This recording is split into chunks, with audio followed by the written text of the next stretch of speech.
Every night on the island of Sodor, the engines come home to Tidmouth Sheds. They are cleaned for the night, they rest their wheels, and sleep until the next morning for another hard day's work. The engines like Tidmouth Sheds, but they sometimes forget how important the sheds are. One evening, Percy was very excited to get home. He didn't have the mail train tonight, and he had gotten his work done early so he could be the first one back to the sheds. As he rushed in, he saw Gordon coming into the sheds as well. Percy wanted to be first. "Slow down, champ!" But Percy didn't. The turntable wasn't turned to Percy's line, and Percy crashed into the turntable. The turntable was a mess. Luckily, Percy's crew had jumped clear. Percy felt embarrassed. Later that night, all the engines crowded around the sheds. "Gosh sakes, Percy, what happened here?" "What a careless engine, running yourself into the turntable." Percy was ashamed. Sir Topham Hatt drove up. He inspected the damages. "Percy, look at this carelessness. Now you will have to go to the works and the turntable will need to be repaired. All the engines will have nowhere to sleep for the night." Sir Topham Hatt fumed away to try and make arrangements for the engines. Percy felt worse than ever. Duck pushed the breakdown train up and lifted Percy on a flatbed, and Henry took Percy to the works. The other engines were cross because now they had no place to sleep. "What are we going to do now?" "It looks like we'll have to find somewhere else to sleep." So that night, all the engines went around the island searching for a place to sleep.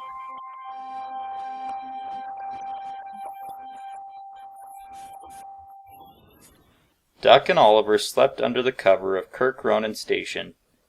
Edward and Boko slept at the yard at Wellsworth. Meanwhile, Thomas puffed up his branch line to the quarry.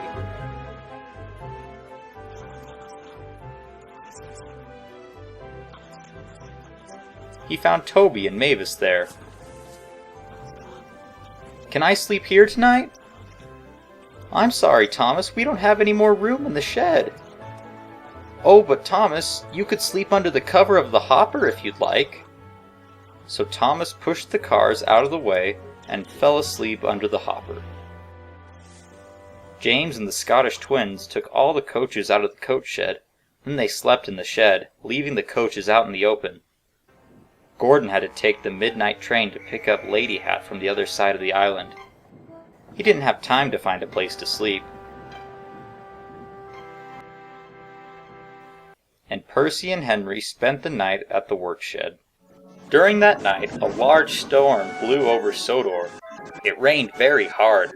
There was a lot of thunder and lightning. All the engines couldn't sleep because of the noise. They all wished they could be back in Tidmouth Sheds. At the quarry, a workman was leaving when he saw a flash of lightning. He was so scared he jumped back and hit the switch to the hopper. The hopper dumped stones all over Thomas. Botheration! All the engines had a horrible night. The next morning, the engines were very tired. No one had gotten any sleep, and they were all very dirty from the rainstorm. Thomas left the quarry and went to the washdown. When he arrived, there was a long line for the washdown. James, Donald, and Douglas had to clean the dirty coaches that they had left out during the night. The other engines were there too. They were all dirty from the rain. I wish Tidmouth Sheds' turntable was fixed.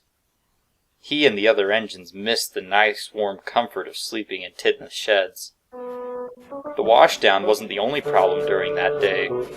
Boko got into an accident when he dozed off and missed a red signal. Later, Thomas went to the yard to pick up Annie and Clarabelle, where he found out that they had been left out during the night too. They were filthy from the rain. Thomas didn't have time to go get them clean, so Thomas took them to the platform. The passengers weren't pleased. They did not like the dirty coaches. "Doesn't the controller keep the coaches clean?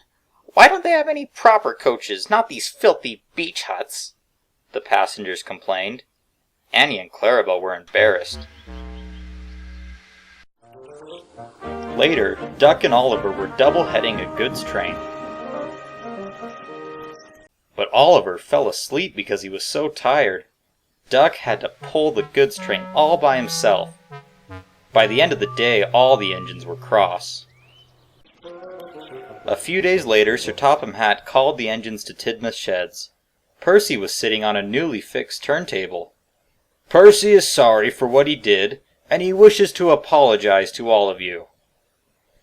I'm sorry for messing up the turntable. I think we all realize that it's a big dilemma not having a turntable to get to our sheds. The engines looked at each other, and amongst each other they smiled. Tidmouth Sheds is a place that we need to be grateful for, and the protection it gives us. So without any further ado, I welcome all of you home. The engines whistled in delight and were happy to be back in their nice warm shed. Hello, I'm Rheneas. If you enjoyed this video, click the subscribe button to subscribe for more Thomas and Friends videos.